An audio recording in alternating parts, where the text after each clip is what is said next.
કાશી જેમ મહાદેવની નગરી છે એ જ રીતે મથુરા મુરલીધરની નગરી છે અને આ વાત હવે દુનિયાએ પણ માનવી પડશે.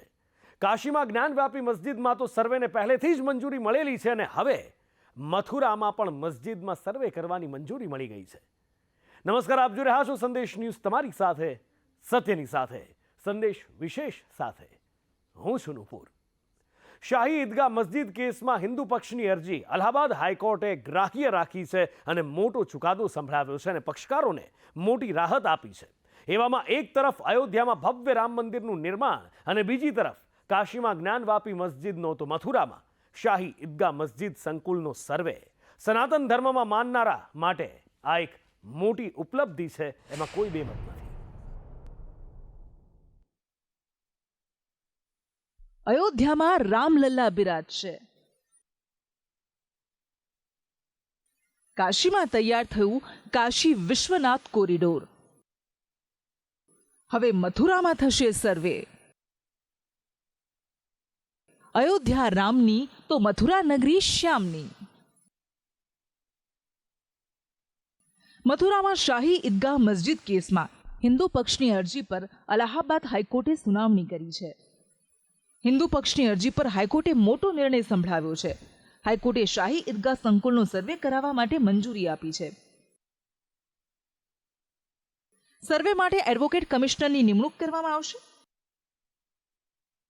સર્વેમાં કેટલા લોકો ભાગ લેશે, ક્યારે શરૂ કરવામાં આવશે, કયા વિસ્તારમાં સર્વે કરવામાં આવશે તે 18 ડિસેમ્બરે નક્કી કરાશે. હિન્દુ પક્ષે પોતાની અરજીમાં 3 કોર્ટ કમિશનર પેનલની માંગ કરી હતી. જસ્ટિસ મયંક કુમાર જૈનની સિંગલ બેન્ચે આ સુનાવણી કરી હતી.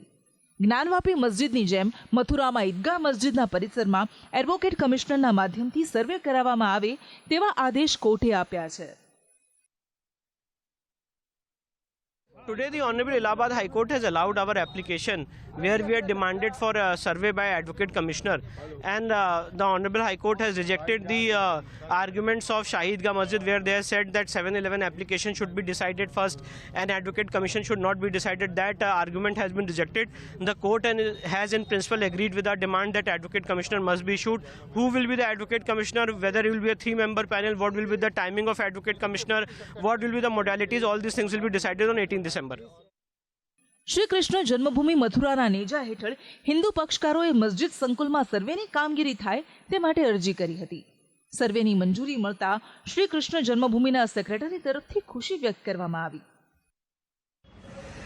माननीय प्रयागराज उच्च न्यायालय ने आज कृष्ण जन्मभूमि शाही ईदगाह के संबंध में जो सर्वे का आदेश दिया है, निर्णय दिया है, उसका श्री कृष्ण जन्मभूमि ट्रस्ट की तरफ से हार्दिक स्वागत, अभिनंदन.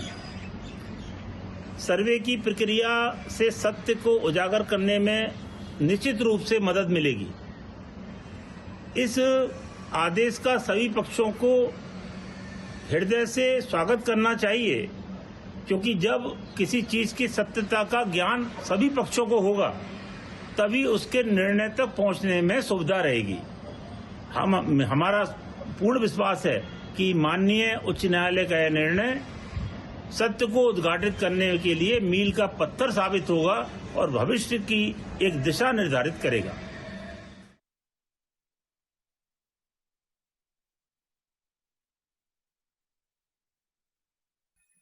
હવે હિન્દુ પક્ષની અરજી પર અલ્હાબાદ હાઈકોર્ટે શાહી ઈદગાહ મસ્જિદના સંકુલમાં સર્વે કરાવવા માટે મંજૂરી આપી દીધી છે.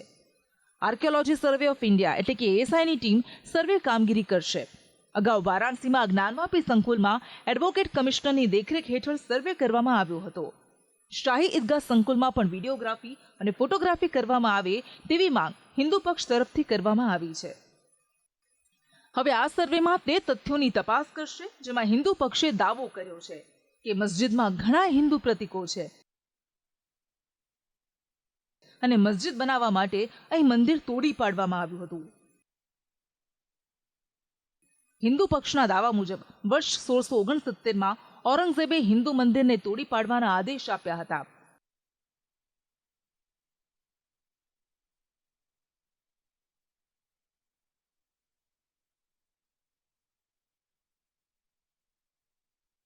હિન્દુ મંદિરને તોડીને શાહી ઈદગાહ મસ્જિદ બનાવવામાં આવી હતી.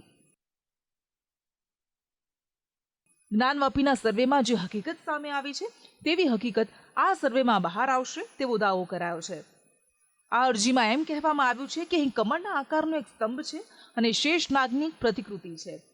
આ હિન્દુ દેવતાઓમાંથી એકની પ્રતિકૃતિ છે તેવો દાવો કરવામાં આવ્યો છે, જેમણે કૃષ્ણ ભગવાન જન્મ્યા ત્યારે તેમની રક્ષા કરી હતી.